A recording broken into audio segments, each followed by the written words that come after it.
Hello students, आज हम class 11th में समुच्चय देख रहे हैं। समुच्चय का बेसिक कॉन्सेप्ट आपको बता चुका बच्चों। समुच्चय क्या है, समुच्चय के प्रकार क्या है और समुच्चय को किस प्रकार से निरूपित किया जाता है। आज हम देखेंगे उप समुच्चय क्या है, अंतराल में विवरित अंतराल, समवृत्त अंतराल और यूनिवर्सल सेट, इंटरसेक्शन, यूनियन के बारे में जानेंगे। तो चलिए बच्चों, पहले समुच्चय का परिभाषा एक बार और बता देता हूँ क्या होता है। अ कलेक्शन ऑफ एलिमेंट मतलब अवयवों का सुव्यवस्थित या सुपरिभाषित संग्रह ही क्या कहलाता है, आपका समुच्चय कहलाता है। जैसे नेचुरल नंबर का क्या होता है, नेचुरल नंबर मान लो n, नेचुरल नंबर में कितना तक आता है, 9 तक, तो 9 तक की संख्याओं का एक क्या बन जाएगा, समुच्चय बन जाएगा। ठीक है ना। तो इस प्रकार से समुच्चय है। अब आप देखेंगे क्या, उप समुच्चय। तो उप समुच्चय क्या होता है, समुच्चय का ही छोटा रूप है उप समुच्चय, छोटा भाई, सबसेट जिसको बोला जाता है। ठीक है ना। तो उप समुच्चय का क्या कहता है, मान लो सेट ए क्या है, 1 2 3 4 और सेट बी क्या है बच्चों, सेट बी में है 1 2 3 4 5 6 तक है। ठीक है ना। सेट ए में कितना है, 1 2 3 4 है। सेट बी में क्या है, 1 2 3 4 5 और 6 है। ठीक है ना। तो सबसेट उप समुच्चय क्या कहता है कि सेट ए का प्रत्येक अवयव सेट बी में होना चाहिए। ठीक है। तो मान लो इसको एक डायग्राम से समझते हैं। ये क्या है, सेट ए है और दूसरा क्या है, सेट बी है। ठीक है ना। सेट ए में कितने अवयव हैं, 1 2 3 4 5 और क्या दिया है, 5 तक दिया है। ठीक है ना। और चार तक दिया है। और सेट बी में क्या दिया है, 1 2 3 4 5 और 6 तक दिया है। ठीक है ना। तो क्या कह रहा है, उप समुच्चय क्या कहता है कि सेट ए का प्रत्येक अवयव सेट बी में भी होना चाहिए या सेट बी का भी एक अवयव होना चाहिए। तो सेट ए में देखो 1 से लेकर 4 तक है, तो 1 से लेकर 4 तक सेट बी में भी है कि नहीं है।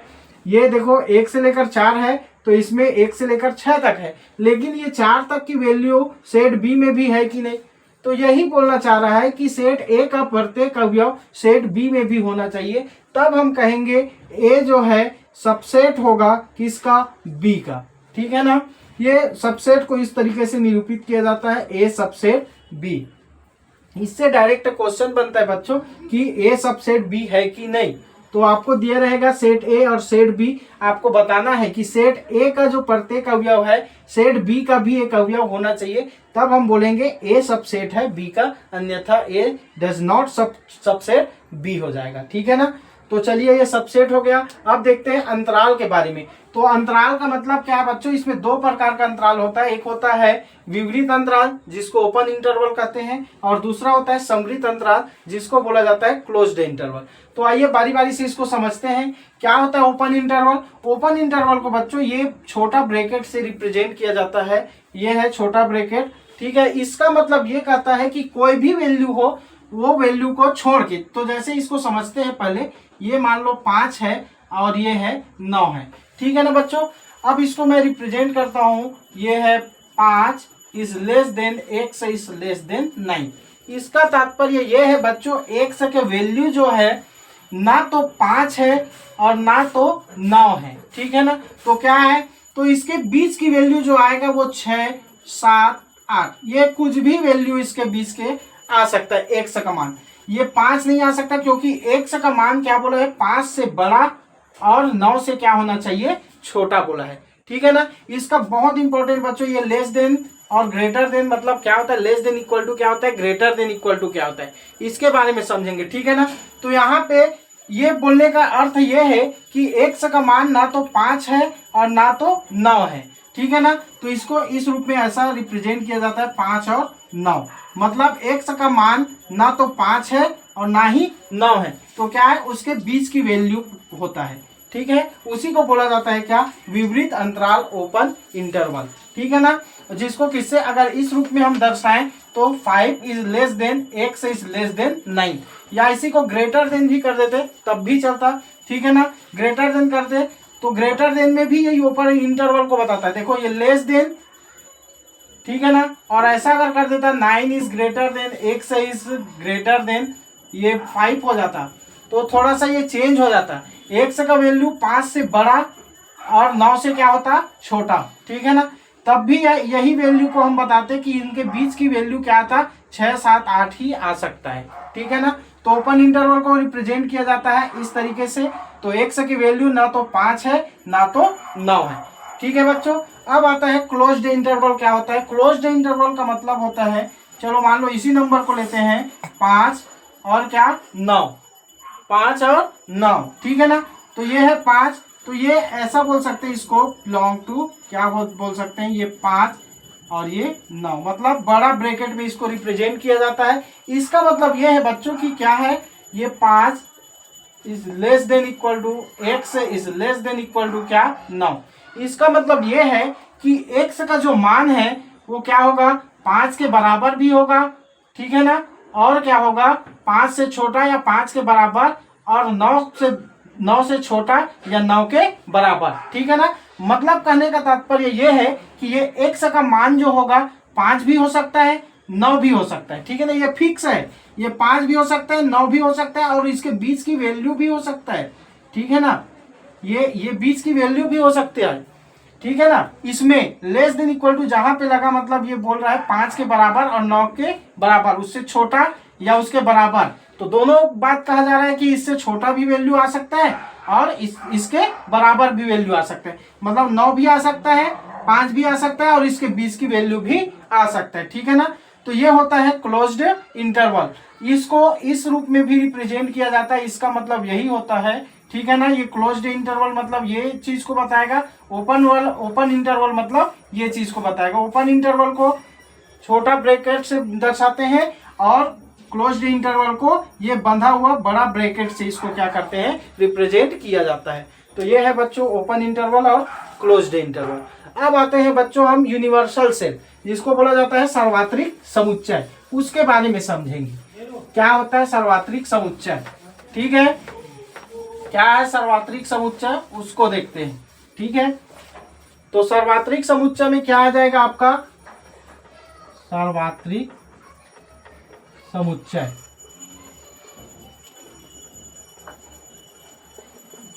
सार्वत्रिक समुच्चय क्या है, तो सार्वत्रिक समुच्चय को बोला जाता है इंग्लिश में यूनिवर्सल सेट। क्या बोलते हैं यूनिवर्सल सेट, ठीक है ना।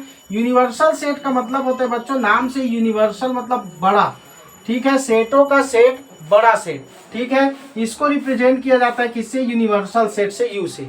इसके बीच में छोटा छोटा सेट आता है, ठीक है। मान लो ये ए है, ये क्या है बी है, ठीक है ना। छोटा छोटा सेट इसमें आता है और ये यूनिवर्सल सेट क्या होता है बड़ा होता है। जैसे कि मान लो आसमान है, आसमान को आप क्या बोल सकते हो यूनिवर्सल सेट बोल सकते हो, और उसमें ताराओं का जो समूह होता है वो क्या है, उसको ताराओं का जो समूह है उसको छोटा छोटा भाग में बांट सकते हैं, ठीक है ना। तो आसमान में है वो, पूरे तारे किस में है आसमान में है, मतलब ये क्या है ये यूनिवर्सल सेट आसमान है और तारों का समूह क्या है छोटा छोटा सेट है। तो वो सेट पूरा उस आसमान में क्या है समा गया है, समझ में आया ना। और जैसे मान लो इसको एक एग्जांपल से, ये क्या है बच्चों स्कूल है, मान लो कोई स्कूल है बड़ा स्कूल है जिसमें 6वीं से लेकर 12वीं तक पढ़ते हैं, तो इसको मैं मान लो 11th और क्या बोल सकता हूँ 12th क्लास भी बोल सकता हूँ। मान लो 11th और 12th जो क्लास है उस स्कूल के अंतर्गत आएगा कि नहीं, वो बड़ा सा स्कूल है, उस बड़े स्कूल में ये छोटे छोटे ये क्या आ रहा है 11th क्लास और 12th क्लास आ रहा है ना। होते तो बहुत सारे क्लास है ना, तो वो सारे क्लास उसमें क्या है समाहित है, और वो स्कूल जो है वो यूनिवर्सल सेट है, ठीक है बच्चों। तो ये आपको समझ में आ गया होगा, यूनिवर्सल सेट मतलब सेटों का सेट बड़ा सेट जिसमें छोटे छोटे सेट क्या रहता है समाहित रहता है, ठीक है ना, उसको बोला जाता है यूनिवर्सल सेट। जैसे ए का कॉम्प्लीमेंट ज्ञात करना होता है, तो यूनिवर्सल सेट में ये सेट ए को हम क्या करते हैं माइनस करके हम इसका क्या करते हैं ए का कॉम्प्लीमेंट निकाला जाता है। ए का पूरक बोलते हैं, इंग्लिश में कॉम्प्लीमेंट बोलते हैं इसका। ए का पूरक निकालने के लिए यूनिवर्सल सेट में सेट ए को माइनस करेंगे, अगर इसी का बी का डैश निकालेंगे मतलब बी का कॉम्प्लीमेंट, तो यूनिवर्सल सेट में सेट बी को हम क्या करते हैं माइनस करते हैं। तो ये होता है यूनिवर्सल सेट, ठीक है ना। अब हम इसके आगे देखेंगे क्या, इसके बाद हम देखेंगे इंटरसेक्शन क्या है और यूनियन क्या है, उसके बारे में समझेंगे, ठीक है ना। वो वेन डायग्राम में आता है। चलिए बच्चों अब हम वेन डायग्राम स्टार्ट करते हैं। वेन डायग्राम को वेन आरेख बोला जाता है, ठीक है ना। तो इसमें इंटरसेक्शन क्या होता है यूनियन क्या होता है उसके बारे में जानेंगे, ठीक है ना। अब देखते हैं वेन डायग्राम में पहले हम देखेंगे पहला है इंटरसेक्शन। इंटरसेक्शन, तो इंटरसेक्शन को बोला जाता है बच्चों, इंटरसेक्शन को उभयनिष्ठ बोला जाता है, उभयनिष्ठ, ठीक है ना। उभयनिष्ठ या सर्वनिष्ठ इसी को बोला जाता है, या सर्वनिष्ठ, ठीक है। तो इंटरसेक्शन का मतलब ये है, ये नाम से स्पष्ट हो रहा है बच्चों। उभयनिष्ठ का मतलब होता है कॉमन, ठीक है ना, कॉमन निकालना, ठीक है ना। जैसे मान लो x प्लस 2x है, ठीक है ना, तो इन दोनों से क्या कॉमन निकलेगा, x कॉमन निकलेगा, क्या बच जाएगा, 1 प्लस 2 बच जाएगा। इसी प्रकार इसमें भी देखेंगे कि उभयनिष्ठ कैसे निकाला जाता है, ठीक है ना। तो यहाँ पे समुच्चय के रूप में देख रहे हैं, तो उसके हिसाब से इसमें करेंगे, ठीक है ना। तो चलिए इसको वेन डायग्राम बनाते हैं पहले। ये है हमारा क्या, यूनिवर्सल सेट। ये है बच्चों हमारा यूनिवर्सल सेट है, ठीक है ना। एक सेट क्या है, ए है, और दूसरा सेट क्या है बच्चों, बी है, ठीक है ना। तो एक सेट ए है और दूसरा सेट क्या है, बी है। तो यहाँ पे सेट ए में मान लो कितना है, 1 2 3 4, और इसमें कितना है, 2 और 4, ठीक है ना, और ये 6। तो इन दोनों सेटों में इंटरसेक्शन मतलब उभयनिष्ठ कौन कौन सा निकल है, इसमें 2 है और इसमें 4 है, तो इसमें भी ये 2 है और ये 4 है, ठीक है ना। तो उभयनिष्ठ दोनों में क्या निकल जाएगा, 2 और 4। जैसे मान लो इधर लिख रहा हूं, ए बराबर कितना है, 1 2 3 और 4, ठीक है। बी में कितना है, 2 4 और 6, ठीक है बच्चों। इन दोनों का इंटरसेक्शन निकालेंगे, तो इंटरसेक्शन का चिन्ह यही है, ये उल्टा यू के आकार में है। ए इंटरसेक्शन बी जब निकालेंगे तो ए का मान कितना है, 1 2 3 4, इसका इंटरसेक्शन करेंगे तो कितना हो जाएगा, 2 4 6। तो दोनों में कॉमन पॉइंट कौन कौन सा दिख रहा है, देखो इसमें 2 4 है, इसमें भी 2 और 4 है, 6 इसमें है लेकिन 6 इसमें नहीं है, 1 इसमें है 1 इसमें नहीं है, 3 इसमें है 3 इसमें नहीं है। तो दोनों में सेम अवयव होना चाहिए, वही उसका क्या निकलेगा बच्चों, उभयनिष्ठ। तो इसमें 2 है तो ये 2, इसमें इन दोनों में क्या है, 4 है तो ये 4, दोनों में 2 और 4 दिख रहा है, तो ये 2 और 4 क्या निकल जाएगा आपका, उभयनिष्ठ के रूप में, मतलब ए इंटरसेक्शन बी, ठीक है ना। ये होता है इंटरसेक्शन। तो यहाँ पे एक चीज और देख सकते हैं बच्चों, जैसे मान लो ये बोला है, इसको एक चीज से और देख सकते हैं। मान लो 10 बच्चे ऐसे हैं, ठीक है ना, 10 बच्चे ऐसे हैं, 10 ऐसे हैं जिसको क्रिकेट खेलना पसंद है, ठीक है ना, और 15 बच्चे ऐसे हैं जिसको फुटबॉल खेलना पसंद है, लेकिन 5 बच्चे ऐसे हैं जिनको फुटबॉल और क्रिकेट दोनों खेलना पसंद है, ठीक है ना। 10 बच्चे क्रिकेट खेलेंगे, मान लो इसमें 10 बच्चे क्रिकेट खेलना चाहते हैं और 15 बच्चे फुटबॉल खेलना चाहते हैं, लेकिन 5 बच्चे ऐसे हैं जो फुटबॉल और क्रिकेट दोनों खेलना चाहते हैं, तो ये दोनों में कॉमन पॉइंट बनेगा। ये 5 ऐसे हैं जो क्रिकेट भी खेलता है और फुटबॉल भी खेलता है, ठीक है ना। तो दोनों के लिए कॉमन पॉइंट बनेगा ये वाला भाग, इसीलिए इसको इंटरसेक्शन से दर्शाया जाता है बच्चों, ए इंटरसेक्शन बी। दोनों में कॉमन मतलब 5 ऐसे बच्चे हैं जो क्रिकेट भी खेलते हैं फुटबॉल भी खेलते हैं, ठीक है ना। तो ये इंटरसेक्शन है, ठीक है ना। उसको एक सेट के रूप में इस प्रकार से भी बता दिया हूं कि ए बराबर मान लो 1 2 3 4 दिया है, बी बराबर क्या दिया है, 2 4 6। तो इन दोनों का जब हम इंटरसेक्शन निकालेंगे बच्चों, तो दोनों में देखेंगे कि सेम अवयव है या नहीं दोनों में। तो जैसे इसमें 2 है तो इसमें 2 है, इसमें 4 है तो इसमें भी 4 है, बाकी जैसे 1 है तो इसमें तो 1 नहीं है, इसमें 3 है तो इसमें भी 3 नहीं है, लेकिन इसमें 6 है इसमें नहीं है, तो दोनों में केवल 2 और 4 ही दिख रहे हैं। तो इंटरसेक्शन ए और बी निकालेंगे तो उभयनिष्ठ क्या निकल जाएगा, 2 और 4। ये होता है इंटरसेक्शन, ठीक है। इसको इस प्रकार से क्या किया जाता है, भरा जाता है कि ये यही बताता है कि ये क्या है, दोनों में क्या है, उभयनिष्ठ पॉइंट है, ठीक है ना। जैसे बताया 10 क्रिकेट खेल रहा है, 15 फुटबॉल खेल रहा है, लेकिन 5 ऐसे हैं जो क्रिकेट और फुटबॉल दोनों खेलते हैं, ठीक है। तो ये 5 दोनों का क्या निकल जाएगा, उभयनिष्ठ निकल जाएगा, ठीक है ना। ये होता है क्या, इंटरसेक्शन, इंग्लिश में बोलते हैं उसी को उभयनिष्ठ, ठीक है ना। अब देखते हैं बच्चों यूनियन क्या होता है, ठीक है ना। यूनियन क्या है उसको देखेंगे। ये वेन डायग्राम के रूप में बता रहे हैं, उसको पूरा एक एक चीज बता रहा हूं, यही चीज आपको सीधा एक्सरसाइज में देखने को मिलेगा, ठीक है ना। अब दूसरा क्या करते हैं, यूनियन। यूनियन मतलब होता है बच्चों संघ।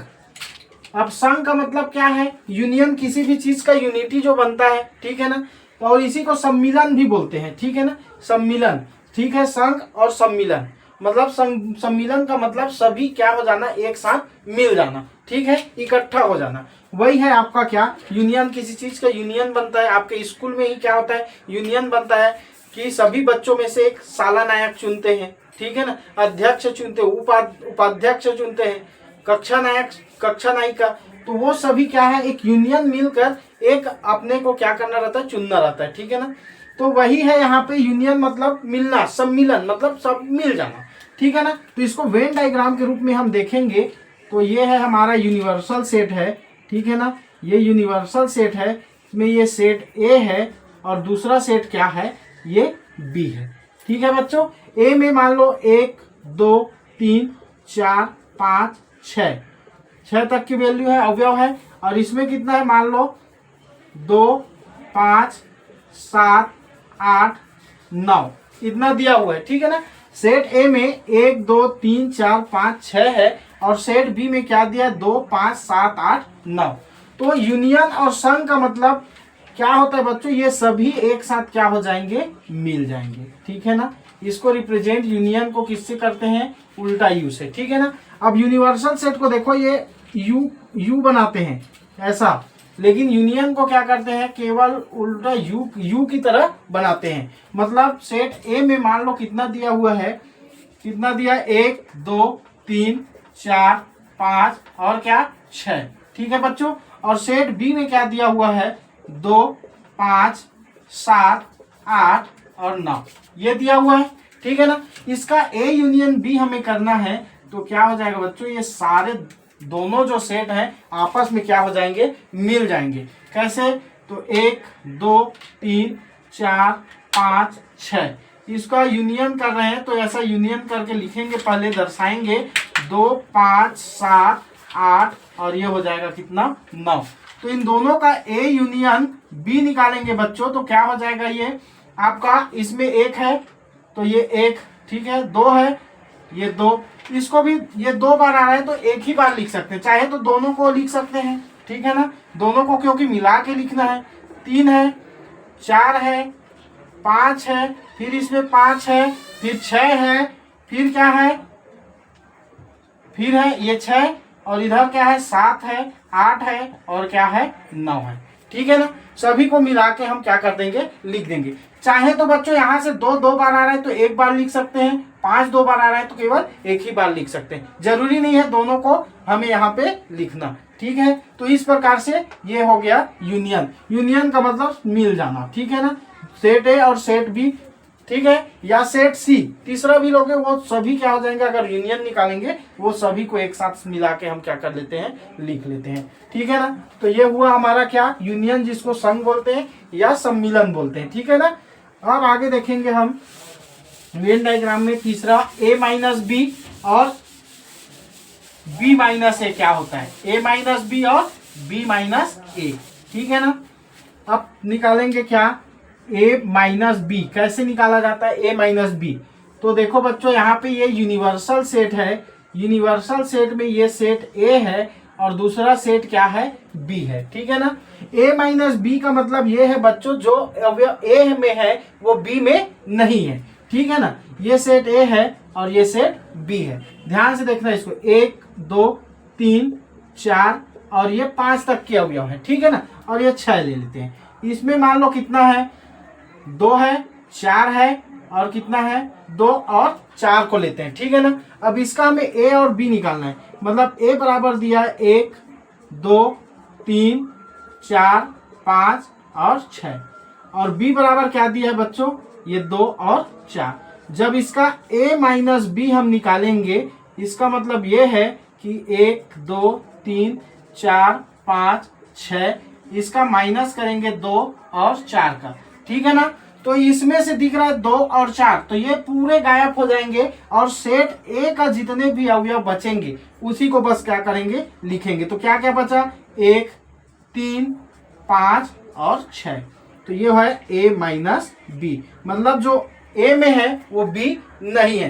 बी में जो है इसको थोड़ी ना लिख रहे हैं, बी वाले को, केवल ए वाले को लिख रहे हैं। लेकिन जो सेम है 2 है, इसमें 4 है, इसमें भी 2 है, ये 4 है, दोनों क्या हो जाएंगे, हट जाएंगे। बाकी को हमें क्या करना है, लिखना है। ठीक है ना। जैसे मान लो और एक आगे एग्जाम्पल बता रहा हूँ। ए बराबर मान लो दिया है 1, 2, 3, 4 दिया है बच्चों, ठीक है ना। और बी बराबर दिया है मान लो 5 और 6, 7, ठीक है ना। तो इसका a माइनस बी निकालेंगे तो a माइनस बी बराबर क्या हो जाएगा, 1, 2, 3, 4, ठीक है। माइनस करेंगे 5, 6 और 7 को। तो यहाँ पे देखेंगे क्या कोई ऐसा एलिमेंट है क्या, इसमें है क्या, नहीं है। तो क्या करेंगे, डायरेक्ट a माइनस बी में केवल a के पूरे सेट को हमें क्या कर देंगे, लिख देंगे। ठीक है ना। सेट बी से कोई माइनस नहीं हो रहा है, सेट बी से हमें कोई मतलब नहीं है, इसीलिए बोला जाता है कि जो सेट ए में है वो बी में नहीं है। ठीक है ना। तो इस प्रकार से ए माइनस बी को निकाला जाता है। ठीक है। और इसी को बी माइनस ए कर दिया जाता है बच्चों। तो बी माइनस ए के लिए भी चलिए देख लेते हैं। इसी में बी माइनस ए का फिर ये पूरा कॉन्सेप्ट क्लियर हो गया, यूनियन का, इंटरसेक्शन का, ए माइनस बी और बी माइनस ए। इसी का बी माइनस ए निकालते हैं तो क्या होता है, यहाँ पे सेट बी का मान कितना दिया, 2, 4, ठीक है ना। इसमें माइनस करते सेट ए का क्या, 1, 2, 3, 4, 5, 6, इसको बढ़ा देते हैं, 2, 4, 6, 8 और ये 10 तक ले जाते हैं। ठीक है ना। तो इसको बढ़ा देते हैं, ठीक है, बी को, ताकि समझ में आ जाए। ठीक है ना। तो इसको बढ़ाएंगे तो कितना हो जाएगा, 2, 4, 6, 8 और 10। ठीक है बच्चों। तो इसमें हम b माइनस ए करेंगे तो b का सारे एलिमेंट तो रहेंगे, देखो, लेकिन इसमें कोई अवयव है, 2 है, इसमें भी 2 है, 4 है, 4 है, 6 भी है, तो इसमें भी 6। ये तीनों क्या हो जाएंगे, हट जाएंगे। क्या क्या बच जाएगा यहाँ से, 8 और 10। ठीक है। बाकी यहाँ पे जो बचेगा उसको हमें लिखने की जरूरत नहीं है, लेकिन सेट बी में जितने भी अवयव हैं जो हटने के बाद जो बचेगा उसी को हमें क्या करना है, लिखना रहेगा। यहाँ से 8 और 10 है तो 8, 10 यहाँ से बचेगा। लेकिन यहाँ से बोलोगे 5 भी बच रहा है, 3 भी बच रहा है, 1 भी बच रहा है, लेकिन सेट बी में जो है वो सेट ए में नहीं है। तो ये मतलब बी माइनस ए करेंगे तो बी वाले को केवल जो बचा रहेगा उसी को लिखना है। ठीक है ना। तो इस प्रकार से बच्चों देखो, ए माइनस बी और बी माइनस ए और इंटरसेक्शन, यूनियन बता दिया हूं। आशा करता हूं ये सभी चीज आपको समझ में आ गया होगा। ये पूरा आपका ये मेन बेसिक कॉन्सेप्ट को मैं बताया हूं, जो मेन है। ठीक है ना। इसके बेस पे आपका पूरा क्वेश्चन बन जाए।